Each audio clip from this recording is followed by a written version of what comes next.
Dear students, this is a continuation of previous lecture on discussion about design of transformer tanks with tube. Okay. In previous lecture, we have discussed what is cause for temperature rise of transformers. Then what are how that heat flows from transformer part to the atmosphere. Then we have discussed what are the methods of cooling of transformers, right? Then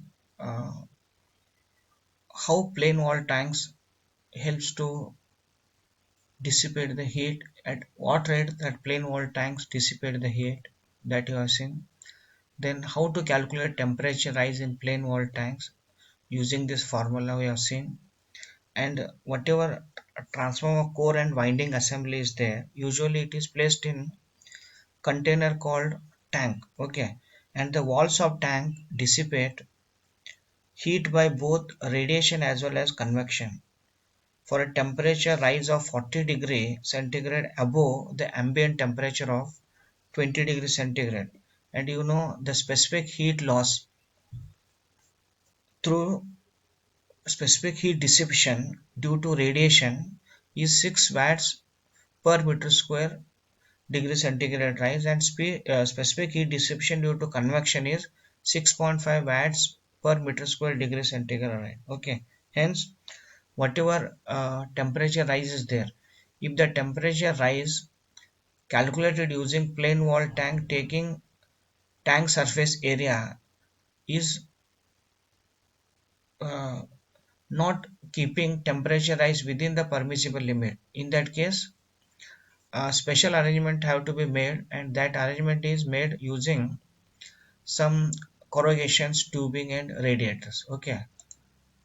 Next we will discuss in detail how design of transformer tank with tubes are done and how to calculate number of tubes of transformer tank, what are dimensions of transformer tank, and what are typical values or clearances left above transformer tank, then side the transformer tank vertically, okay, then horizontally.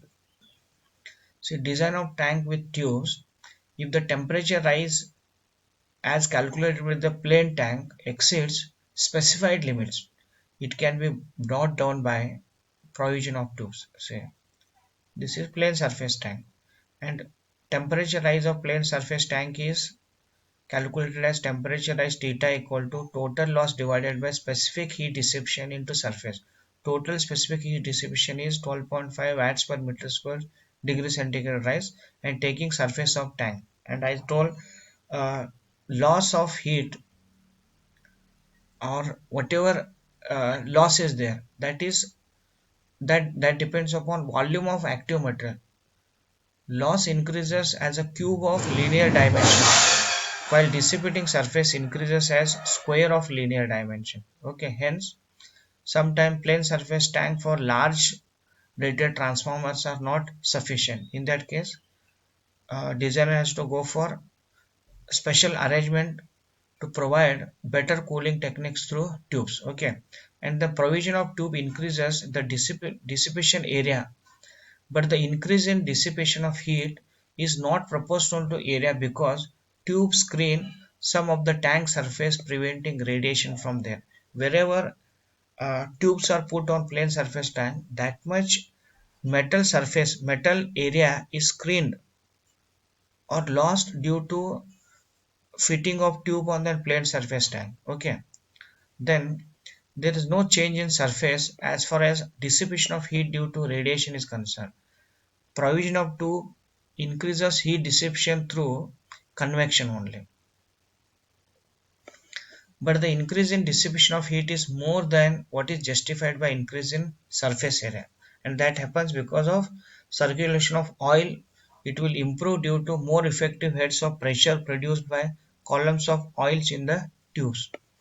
An addition of about 35% should be made to the tube area in order to take into account this improvement of dissipation by convection. Here, when tubes are fitted, whatever heat dissipation is there by convection, additional 35% heat dissipation through convection can be considered extra for when provision of tubes are made for keeping temperature rise within limits. Okay, so this image shows how transformer tank is fitted with tubes. So this is plain surface tank, and here tubes are fitted. Okay, entire transformer uh, assembly, that is core as well as winding, is oil immersed, and oil, depending upon temperature rise, when oil expands, that oil finds path through tubes. Okay,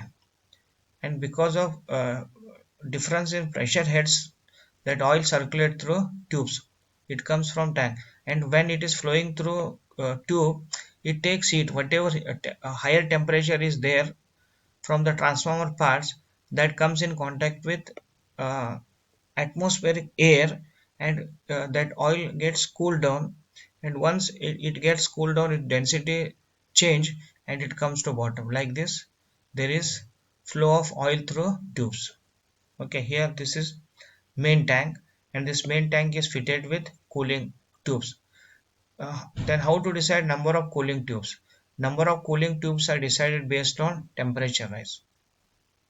Temperature rise to be kept within limit, and depending upon losses, both uh, this copper loss as well as iron losses. Now let us discuss calculation of number of tubes. The dissipating surface area of tank is taken as ST. ST is total dissipating surface area of the tank. Then this particular surface of tank dissipate heat, specific heat, by radiation 6 watts per meter square for every degree centigrade, right? And 6.5 through convection. This is through radiation and convection. Hence, total heat dissipation is 12.5, 12.5 into surface area, that is ST, watts per degree centigrade rise. Then let the area of tubes. Area of tube is taken as X into XT. Okay. This is fraction part of total surface area. Loss dissipated by tubes by the convection is 1.35 into 6.5 xxt. See, just now we have discussed, whatever improvement of heat dissipation is there because of oil, it is made only for, it is for dissipation of heat through convection. Hence, whatever dissipation of heat through radiation is there, there is no improvement in heat dissipation by provision of tube through radiation, and it is there is improvement in heat dissipation because of tube only in convection of oil. Okay, hence 35% extra heat dissipation through uh, convection is taken because of provision of tubes. That's why 1.35 times 1.35 into 6.5 xt. We have taken area of tube as xxt. Surface of plain tank is st, and area of tube is xst, right? Hence, loss dissipated by tubes by convection is 1.35 into 6.5 xst, that is 8.8 xst watts per degree centigrade. Then total loss dissipated by tank walls and tubes. Plain surface tank, heat dissipation by plain surface tank is 12.5 st, and improvement in heat dissipation by convection is 8.8 xt. 12.5 st is with plain surface tank, and with the tubes 8.8 x st, right? Then taking st common, 12.5 plus 8.8 x watts per degree centigrade. Okay, then total area of tanks, walls and tubes. Surface of tank, plain surface of tank is st, and area of tube is taken as xst. Therefore, total area of tank walls, plain surface tank walls with tubes, st plus xst. Okay, then loss dissipated. Loss dissipated is 12.5 plus 8.8x, that is because of both with plain surface tank and by considering tubes. Okay, then temperature rise with tubes. Temperature rise with tubes, theta, you know how the temperature rise is calculated with plain surface tank. This is expression for calculating temperature rise with plane surface tank. Theta equal to total loss divided by specific heat dissipation into surface. Okay, total loss is Pi plus Pc and specific heat dissipation is 12.5 just with plane surface tank. Then additional 35% in the improvement of heat dissipation through convection when tubes are made. Okay, then 12.5 St plus whatever improvement in heat dissipation is there through convection, that has to be taken into consideration. Okay, here this equation gets modified as temperature rise with tube theta equal to Pi plus Pc divided by 12.5 St plus another 8.8 x St. Okay, so after simplifying this we get value of x. Then total area of tubes, is calculated using this expression. Then let LT and DT be the length and diameter of each tube respectively. Therefore area of each tube is pi dt into LT. Okay, usually if circular section tubes are used, then diameter of tube and its length or height is considered for calculation of area of tubes. Hence hence the number of tubes equal to, how to get number of tubes? Number of tubes equal to total area divided by area of each tube. Total area of tubes divided by area of each tube. This is total area of tube calculated divided by area of each tube. That will give number of tubes. Okay. The area of tubes can be found out by using this expression, right? The diameter of tubes is normally 50 mm and they are spaced at 75 mm. Between two tubes, space between two tubes is taken as 75 mm and diameter of each tube is 50 mm. Elliptical tubes with pressed radiators are increasingly being used as they give a greater dissipating surface for small volume of oil. And inner dimensions of transformer tank are fixed by active dimensions of transformer and clearance between windings and grounded parts are left. Okay, here this figure shows uh, dimensions of tank. This is transformer assembly and this is tank or container. Okay, here what is width of tank, then what is overall height of the tank? H is height of transformer frame but HT is height of transformer tank. WT is total width of transformer tank. Okay, here width of tank is WT.